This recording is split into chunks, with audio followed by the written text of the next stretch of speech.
buhay, may pag-asa.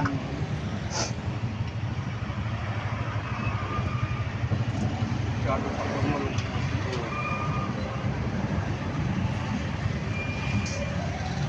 Lagi kita nakikita ron eh, sa Sabang.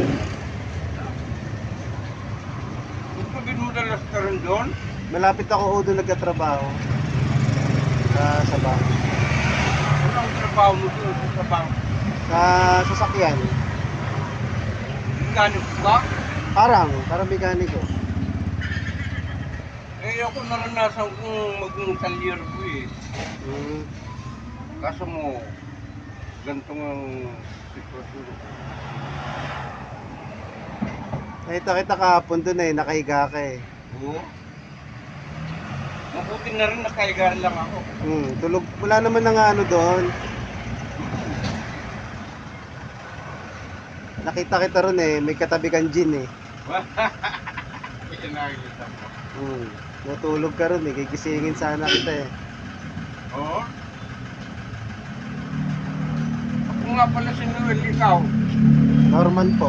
Norman. Ah, Norman. Si ate. Cindy, pangalan. Hmm? Cindy po. Salin mo na dyan Sandy? sa akin yan. Salin mo na dyan, Norman. Dapat sinalin mo na dyan sa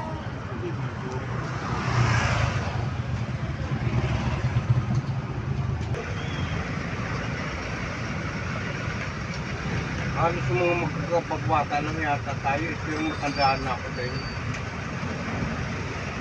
Eh, matandaan na ako sa inyo yung 1970 ako eh. Ay, bata pa po ba? Ha? Bata pa po ba? Kaya nga, 1970. Ay, nakitay. Pero dito na talaga ako na sana dito sa lugar natin. Kaya emosin yung kasi ako.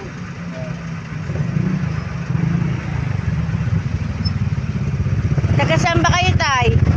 Imos ako, Sa Imos po? yung sa bayan. Bayan ng ilo.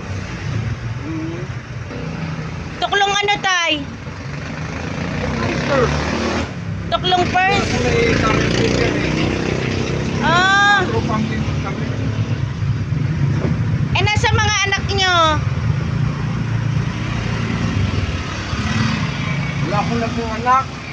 Ampun lang. Sabi mo, nandun sa kanila rin pamilya. Nasa pamilya, pinabayaan na kayo. Hindi, ang napangasawa ko sa mga grupang bayan luma. Oh, Kaso mo, nagkabaliwala na kami. ay, kaya kayo Abil nga isa te. kaya kayo Hindi na kayo ano, Ha? hindi na kayo hinahanap. Wala. Mga ano na yun. Kasi pagka hindi mo talaga anak eh. Ayun nga. Ampun ko lang kasi yun eh. Kahit ampun nyo yun, eh pinalaki nyo yun. Mula sa pagkabata noon, kinuha ko na yun. Ay, ganun. Eh parang wala namang utang na loob yung ano, pinalagaan nyo. Nandito na yung nahanap yun. Hmm. Ang pinakamalaga doon, kasi muntik na ilaglag yun eh. Tinulungan nyo. Talagang kinuha siya. Kain na kayo, Tay. Kain na. Yung... Doon talaga eh, hindi ka naman magkahanap ng pero nagmalasakit ka eh. Hindi ka nang kapalit. Hindi mo pwedeng isumbat yun. Tanong mo kung gusto niya pa ng mainit na sabaw. Okay na to. Okay na to. Ano ulit pangalan niya, Tay? Noel Jones ako. Noel Junis. Oo, Jones ako. Mga tropang Bicol kami. Ah, Pero ang ano ko talaga, malaki kasi ang pamilya ng Jones. Hanggang doon, sa Maragondon, Magallanes. layo. Mga Jones yan. Pero hindi na rin ako nakilala ng mga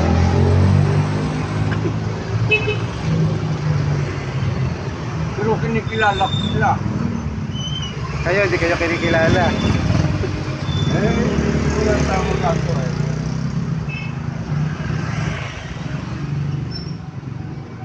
Hindi naman sa pagmalaki, yung organisasyon namin may mga mayayaman talaga.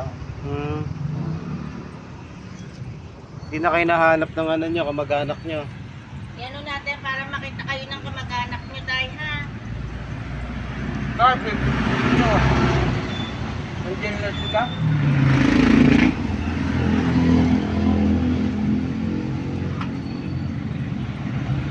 Naka-vlog pa nga ako eh. Nakita ko kayo eh. Ha? Nakita ko kayo sa Oh? vlog. Hindi ko nga akalain i-vlog ako ni ano ni... Mang Kanor. Oh, kilala. Ah, Lumangkan.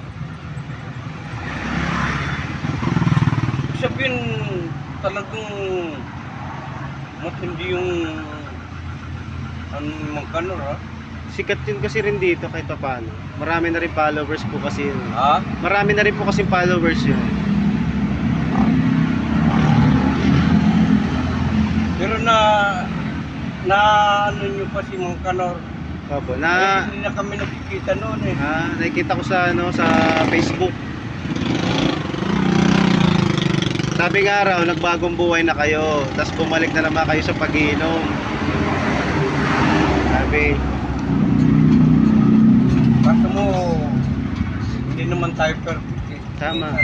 Minsan, Lahat naman noon ng tao may pinagdadaanan eh. minsan eh, tumitimbong-timbong. Hmm. Minsan nasa baba, minsan nasa taas. Pero at least, kinakailangan manindigan ka, di ba? Tama po. Yung nagiging ganun mga buhay mo, hindi ka naman pwedeng namamalagi sa ganung sitwasyon. Tama po. Christian ba kayo? Christian kayo? Christian po? Catholic po. Ako, Catholic Christian. Hmm. Pares naman po tayo eh. Na born again kasi ako. Pero kaso mo, yung bang, siyempre, tao lang tayo. Opo. Minsan, yun nga, ang sitwasyon hindi natin kasi ano, minsan bumabalik tinatawag na lumabog ka na. Yan.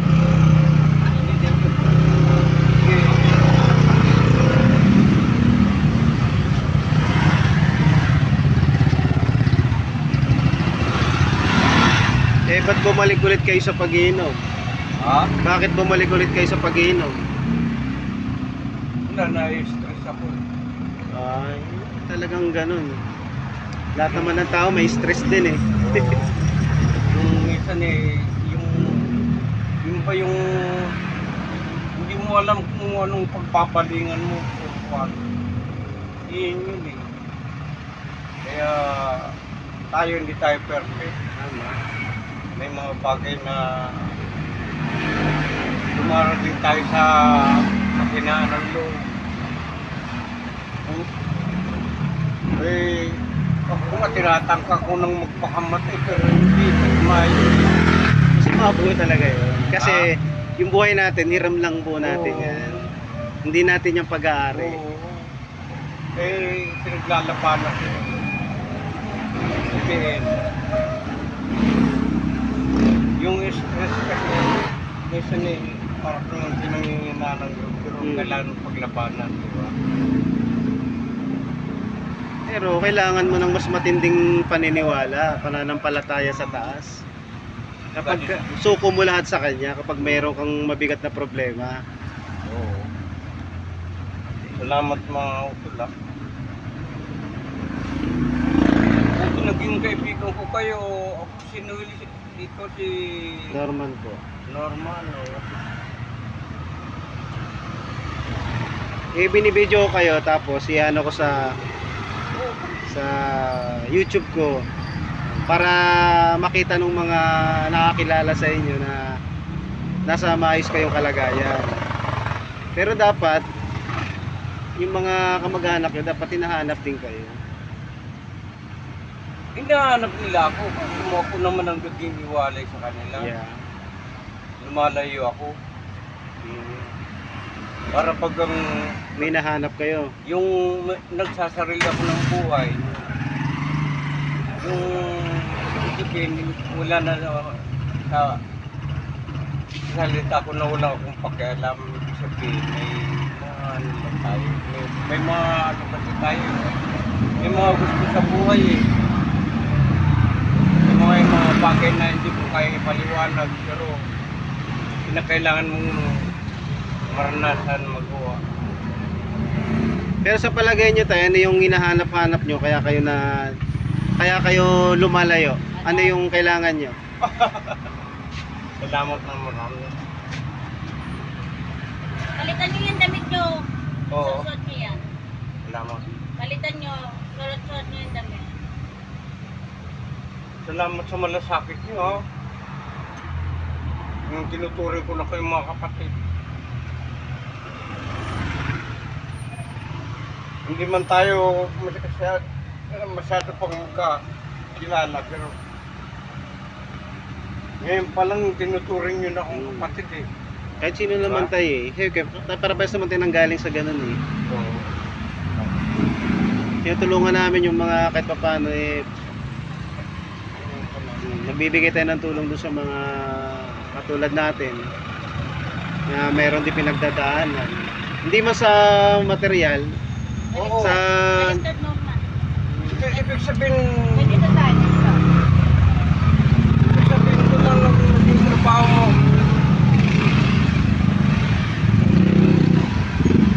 Yung talagang pinaka-isip mo. Pinaka-isip mo. skill po. Nagdaano po ako ng mga sasakyan, nagdi-detail, trabaho ko po yun. Kaya Ansel? Magpapay-Ansel kayo? Hindi po, parang may pagkakaparehas po nun. Hindi naman kasi sa pagmalaki, ganat ko ng lahat yan. Naging mekaniko ako lahat. Eh, sayang yung talent nyo. Nung naging leader ako, sabi mo, parang yun na. Saan kasi nawawala namin eh. Tama. Pero na pwede yun, di ba? Ganun lang mo. Eh, kayo mawawala ng pag-asa.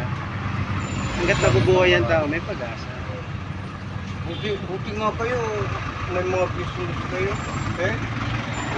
Sariling po yan, sarili pong pagsisikap. Kasi wala naman tayong ibang asan, kundi sarili lang din Oo. natin eh. Wala naman tutulong sa ating Yung iba. hindi mo naman pwedeng sa yung sarili mo sa iba eh. Totoo po yan. Ikaw rin ang gagawa mo.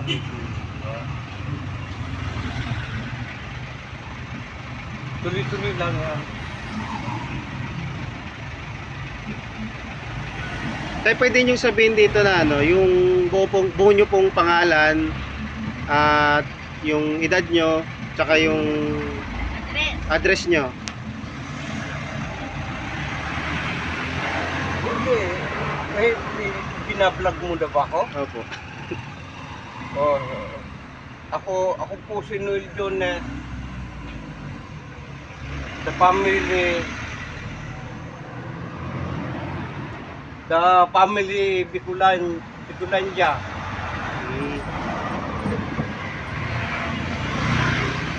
So po akong dahil akong Bicolano. Bicolano talaga. Opo. Ako po si mga lahi namin ay malaking lahi namin. Lahat ng letter D.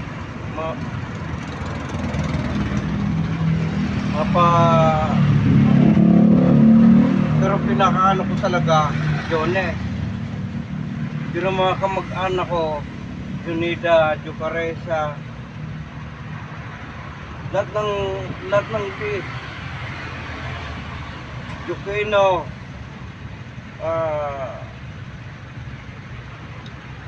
basta lahat, mga kamag-anak namin yan. Ibig sabihin malaking angkan talaga kayo tayo. Malaking family namin. Sino? Saan po kayo? Taga saan po kayo? Ako ulitin mo talaga, Sorsoganon, Bicol. Bicol. Saan po kayo naninirahan dito sa iyo? Tuklong. Tuklong ano po? Tuklong first. Doon sa may Cario Bakery. Doon lang mga lahi ko, pero ako kasi ang bungi Muslim eh, ginalugad ko na yun eh. Lahat kasi mga karamihan kamag-anak dyan. Ang ano kasi namin, ang family nga namin malaki.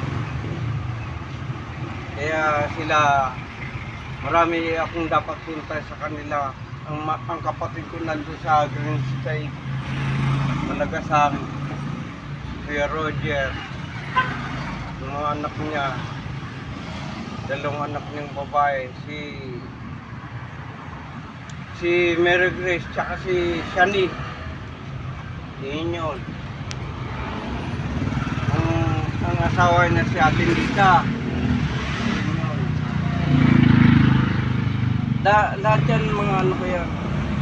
Kaso mo hindi na kami nagkikita-kita. Kasi ako nga anak umubod ng buhay.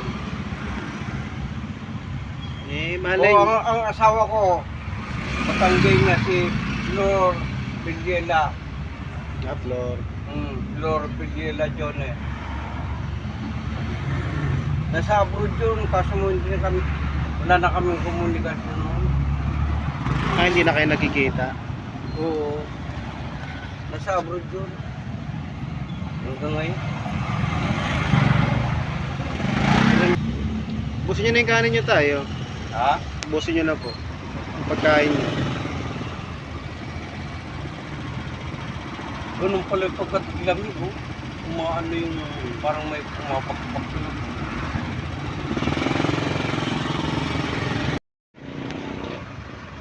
Pero malamang kumita rin sa akin yun. Pero dapat tinutulungan kayo nun. Kung kumita sa inyo yun. Baka siguro hinahanap kayo. Yun, naaptagutan niya ako. Yun po, no, magandang oras at mapagpalang umaga po. Nakita po natin si tatay na naglalakad papunta Pati rito. yung kano? Ano po, sa mga nakakilala po kay Kuya Noel Junis. Oo, yun. Ayan, kung nakakilala po kay Kuya Noel Junis. Nakikita po natin siya palakad-lakad dito. Pero kahapon nakita ko po siya ron sa lugar sa Barangay Sabang, sa tapat po ng ng LTO. Yan, nakahiga po siya doon. No? Nakita ko po si Kuya kanina sa page ni ni Mang Kanor. Nakita ko po yung post niya ron na ito nga si Kuya nagbagong buhay. Tapos bumalik na naman siya sa dati niyang gawain na pag-iinom. Siguro mayroon siyang malaking pinagdadaanan, mabigat na problema na kailangan niyang malampasan na ang gusto niya, siya lang. Kaya kung papansinin niyo po, yung sa mga sinabi niya, totoo naman po yun na hindi naman po siya katulad ng iba na wala sa tamang pag-iisip, walang siya po hindi. Kung makakausap niyo po siya, sabihin niya yung mga napagdaanan niya, mga pinuntahan niya. So mga nakakilala po kay Kuya Noel Yunes, nakatira daw po siya dati sa Tuklong First. May mga kamag-anak po siya, may mga pamilya naman po siya, kaya lang siya po yung kung saan lumalayo sa kanila kasi nga meron siyang parang kasagutan na hinahanap na siya lang ang makakasolve nun. May asawa po siya, kaya lang nasa ibang bansa na daw po siya at hindi na rin po sila nag-uusap o wala na silang komunikasyon nung dati niyang asawa po na nasa ibang bansa. So yung wait nyo po itong i-upload ko po itong video na to, tapos sa mga po nakakakilala sa kanya, comment na po kayo. Salamat po at sa mapagpalang umaga po.